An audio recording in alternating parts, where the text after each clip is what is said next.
I'm Megan Varner, and I am a health and wellness coach who guides individuals with POTS and chronic fatigue to rebuild their energy so that they can thrive in their life again. Today's video is about, does it matter what I eat during an illness flare, and how can I eat well during an illness flare? The topic of this video actually comes up from speaking to a couple clients and some other individuals that have POTS and fatigue issues recently and asking, does it matter and how can I eat better? The answer very bluntly is yes, it does matter, and yes, you can eat better.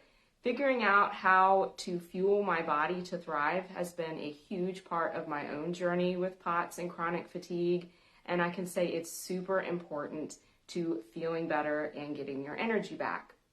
So for those of us with POTS, we're often told to eat a high sodium diet. That sounds really great considering the majority of the population is told to watch their sodium intake, and the standard American diet is very high in sodium. So it's not hard to get the sodium in if you eat the typical American fare that's also spreading around in other parts of the world.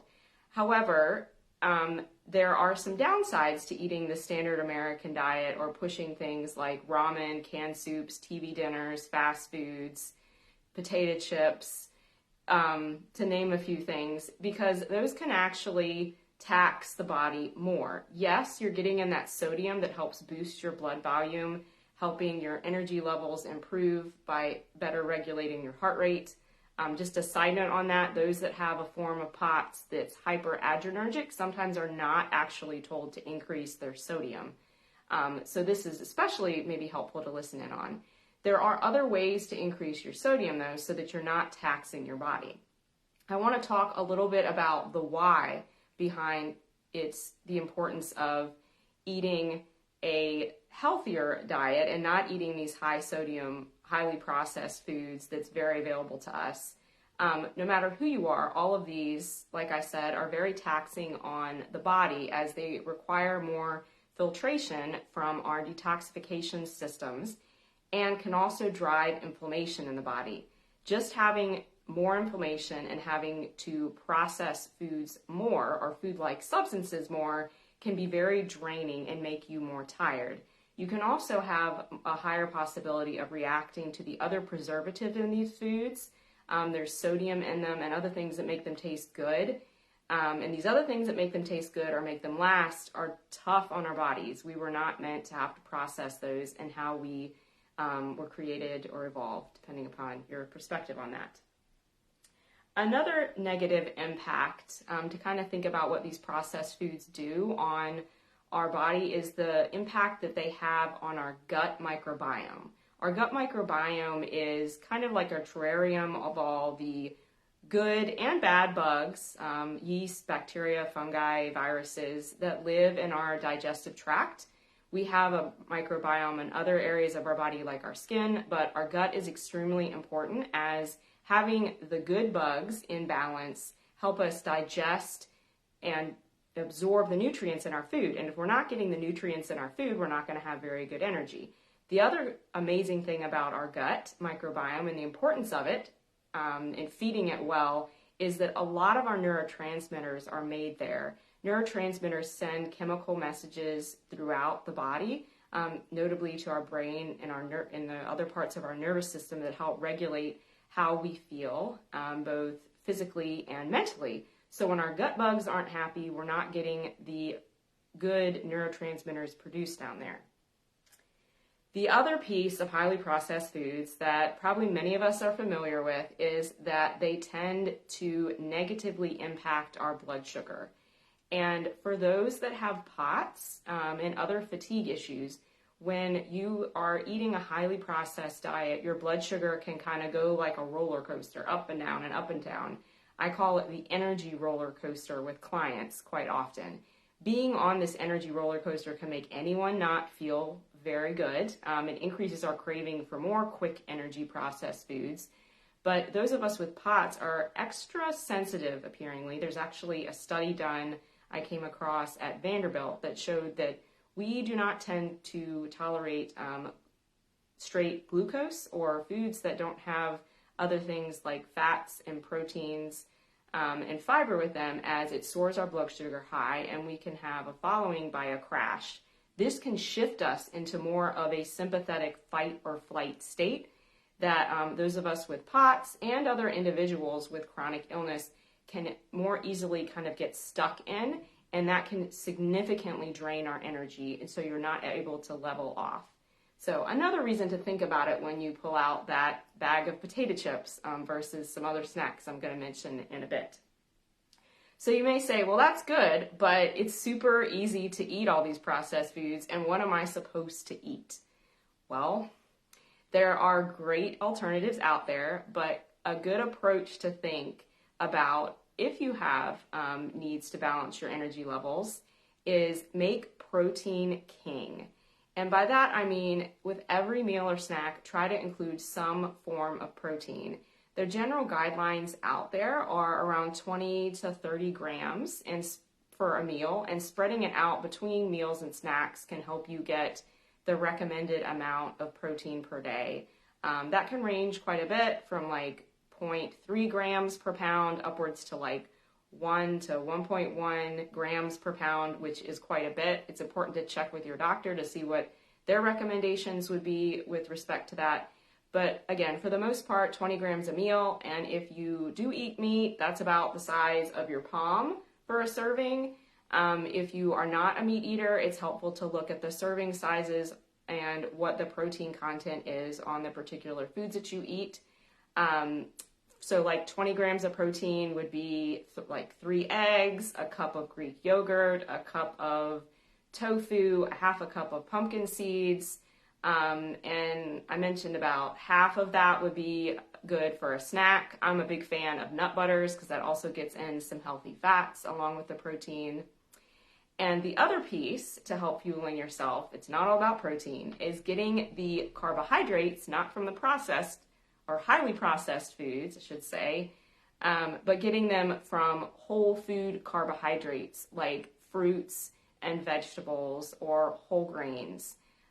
Things like quinoa also have a good amount of protein. It's actually a complete protein. Or even thinking about like millet and amaranth and having that prepared in advance. But if you're okay with gluten, there's wheat, barley, and rye, and other things like potatoes and squashes and fruits galore that can be great paired with protein. And last but not least, healthy fats are an important part of fueling our bodies so that we can thrive. Fat is not bad. Fat does not make you fat. It actually can really help control your appetite and help you regulate your blood sugar along with the protein. The nut butters that I mentioned already are great as they already have protein. I commonly recommend looking into things like olive oil and ghee with clients. Ghee does not have the casein in it if you're sensitive to that's in dairy products. But there are other healthy fats if you're okay with avocados, coconut oil. The world is kind of your oyster there, and nuts and seeds are a very good go-to as well. So I've heard this spiel many times from all of the nutritionists and dietitians that I've had on my own journey, and even going through functional nutrition training as a health coach. And even as my background as a PT, it's great to know all of this, but you got to know how to apply it. And that's something that I help clients do when we get together to work on improving their energy. It's built in for a reason into my coaching program because it is a huge part of restoring your energy. So I will end with sharing some tips on how to figure out how to get in your protein as king, how to get your whole food carbohydrates in, and how to also include some healthy fats, especially when you have low energy. Number 1, cook in bulk. You've probably heard this before, but when you're cooking and you have a good amount of energy, it's a good idea to make something that's going to be able to be reused 2 or 3 meals or more. And consider the other people that you have in your household. You may need to cook a little bit more in bulk. Getting something like an Instant Pot or a crock pot or a steamer or something that's going to give you a lot of food at once can be super helpful. Cooking a whole bird versus just a couple chicken breasts can be very helpful. Cooking a big pot of soaked beans can be very helpful as well. And all of these things that I've actually mentioned can be great to get your sodium in too. Probably were wondering where that was going to come back in. You can easily measure out your sodium and realize that about a teaspoon is 4 grams of salt.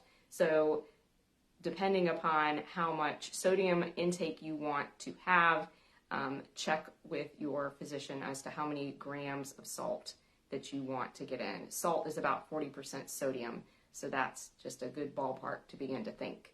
In my own journey, just as an example, I've realized I have to add in quite a bit of extra salt. In eating a cleaner diet, I have better energy, but to help balance out my symptoms, I have to add a good 2 to 3 teaspoons of salt. That's quite a bit, so again, check with your doctor. Another tip on figuring out how to eat well when you do not feel great is to buy things that are pre-chopped or pre-frozen so that you can just throw them in to cook in bulk. There are a lot of really great veggies out there in grocery stores, even mixes that you can get to steam in the microwave. Microwaves are not bad. It's okay to have something thrown in that microwave. There's mixed opinions of them, but when you're low on energy, they can be very helpful in getting your healthy nutrients in. I like to have quick proteins prepared on hand. You can buy a lot of things individually vacuum sealed so you can defrost and cook. Having things like frozen shrimp or fish that are very quick to cook. There's some great step-by-step recipes out there. You're welcome to drop a comment below this video if you're curious on how I prepare them myself. I will say that you can microwave frozen shrimp in a nutshell, and they can be a great source of protein. And if they're frozen, then you quickly eat them, you don't have to worry about the histamine content, which some of us out there with POTS can also have some challenges with histamine intolerance and mast cell activation disorder.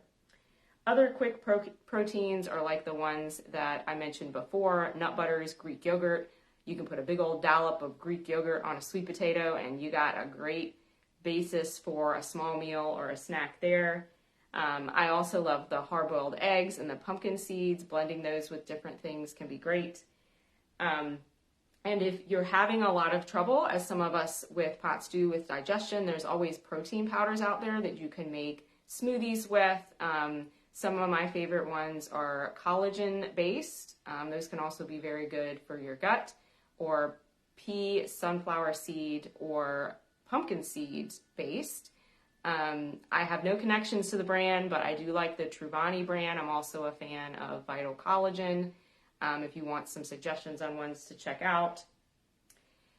But at the end of the day, the importance is to fuel your body well and to realize that jumping to those highly processed foods to get all of your sodium is not the way to go to improve your energy with POTS. Every once in a while, it's okay to treat yourself, or if you're in a bind, but having something with you at all times to keep your blood sugar up that's a healthy go-to can also be the way to figure out how to get your energy back and not continue to feel exhausted all the time. And I didn't mention protein bars. That's another one that I have a typical go-to. If you'd like some suggestions, you're welcome to drop a comment below the video or reach out to me at megan.barner@guidetoresilience.com. And if you're interested in more personalized guidance in how to eat to rebuild your energy and thrive again in your life and not be stuck on that sofa exhausted all day and feel like cooking is absolutely overwhelming, please reach out to me. I offer a free consultation for all interested clients. And again, you can either reach out via my email or via my website at guide2resilience.com. And until next time, take care of yourselves and keep fueling yourselves well.